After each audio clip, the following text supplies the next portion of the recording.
fois qu'on entend parler de ce groupe Khorasan. Donc Khorasan, c'est la région qui fait référence à l'Iran, le Pakistan et l'Afghanistan. Et c'est la première fois qu'on entend parler comme ça, mais le directeur du US National Intelligence, donc James Clapper, avait évoqué ce groupe dans le New York Times le 20 du mois. Donc 3 jours avant les frappes américaines en Syrie.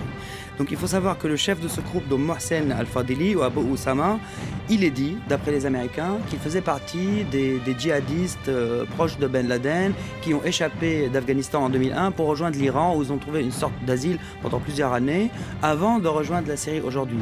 Mais il faut savoir que cette dénomination Khorasan ne veut rien dire parce que c'est, comme je vous ai dit, ça fait référence à cette région, mais effectivement ceux qui sont morts dans ces frappes sont des chefs, des commandants du Front al-Nusra, donc la branche d'Al-Qaïda en Syrie. Alors justement, on en entend parler à l'instant, puisqu'on apprend cet après-midi, selon Al-Nusra, selon un autre groupe syrien aussi, que ces groupes djihadistes, donc, qui sont séparés, bien entendu, de l'organisation de l'État islamique, d'ailleurs en conflit avec eux depuis des mois maintenant, seraient en train de se préparer à évacuer certaines de leurs bases dans l'ouest du pays, bien sûr en conséquence de ces frappes qui les touchent aussi. Je pense qu'ils sont conscients en tant que filière d'Al-Qaïda en Syrie, qui sont aussi dans le viseur. D'ailleurs, ils étaient mentionnés dans les décisions du Conseil de sécurité, mais je pense que